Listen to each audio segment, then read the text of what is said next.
ખેડૂતની ઓળખ શું છે? બ્રાન્ડેડ શૂઝ, બ્રાન્ડેડ કપડાં કે પછી સારી ગાડીમાં બેસીને ફરવું?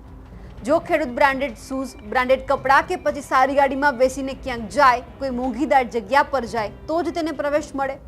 જો તે પગમાં ચપ્પલ, કમરમાં ધોતી બાંધી અને માથા પર પાઘડી બાંધી અને જબ્બો પહેરી ક્યાંય જાય તો શું તેને કોઈ જગ્યા પર જવાનો અધિકાર નથી?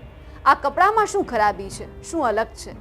જો ખેડૂત કે કોઈ બીજા પણ આવા કપડામાં મોલમાં કે પછી કોઈ મોંઘીદાટ હોટલમાં જાય તો શું તેને અંદર ન જવા દેવામાં આવે? આ તો કેવો અને ક્યાંનો નિયમ?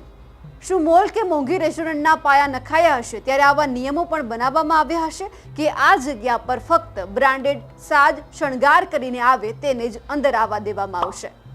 નમસ્કાર, નિર્ભય ન્યૂઝ સાથે હું છું રિદ્ધિ. બેંગલુરુમાં એક એવી ઘટના બની જેમણે જગતના તાતને માન આપવાની જગ્યા પર બેઇજ્જતી કરી છે. એક ખેડૂત પોતાના દીકરા સાથે એક આલિશાન મોલમાં ધોતી, જબ્બો, ચપ્પલ અને પાઘડીવાળી મોલમાં ગયા, પણ ત્યાં તેમને અંદર જતા રોકવામાં આવ્યા અને એનું કારણ હતું તેમનો આ પહેરવેશ. આપણે ત્યાં લગ્નમાં લોકો ધોતી પહેરે છે. જે લોકો આપણા પ્રસંગમાં ધોતી પહેરી આવે છે તો આપણે તેમને માન સન્માન આપીએ છીએ અને આવકારીએ છીએ. કેમ? કારણ કે એમની ધોતી, જબ્બો અને પાઘડી મોંઘીદાટ છે એટલે. પણ જો આ જ ખેડૂત મોલમાં આ કપડાં પહેરીને ગયા તો લોકોને કેમ શરમ આવી? મોલવાળા લોકોની કેમ ઇજ્જત ગઈ? એટલા માટે કે ખેડૂતના કપડાં કોઈ ફેશન ડિઝાઇનરે ડિઝાઇન નહોતા કર્યા એટલે? શું એટલા માટે જ મોલમાં ખેડૂતને એન્ટ્રી નથી આપવામાં આવી?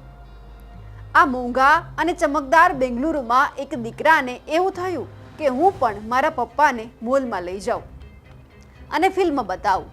પણ એવું બન્યું કે ફિલ્મ તો ન જોઈ શક્યા. કારણ હતું આ દાદાનો પહેરવેશ.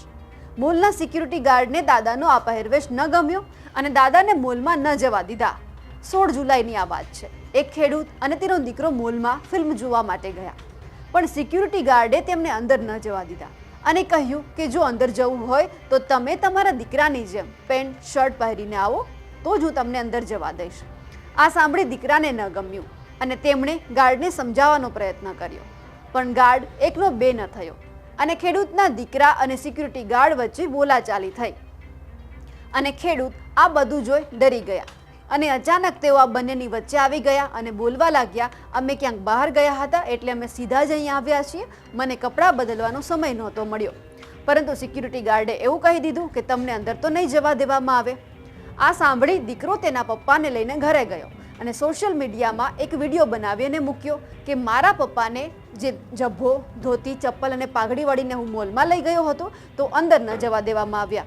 અને આ સોશિયલ મીડિયામાં પોસ્ટ વાયરલ થતાં જ હાહાકાર મચી ગયો અને બધી જગ્યા ઉપર વિરોધના સૂર રેલાવા લાગ્યા. આ સાથે જ કર્ણાટકના ખેડૂત સંગઠને ત્યાં જઈને વિરોધ કર્યો. ધોતી પહેરીને તેઓ મોલમાં ગયા અને ત્યાં જઈને વિરોધ નોંધાવ્યો. પરંતુ આ જે ધોતી પહેરીને આવ્યા હતા તેમનો વિરોધ કરતા ત્યાં જે મહિલાઓ હતી તેમણે ગાર્ડને કહ્યું કે તમે આ બધા લોકોને બહાર કાઢો. પરંતુ ગાર્ડે તેમને બધાને કહી દીધું કે તમે બધા બહાર જતા રહો, વિરોધ અહીંયા ના કરો. અને મોલની સામે સિક્યુરિટી ગાર્ડ પણ ગોઠવી દેવામાં આવી.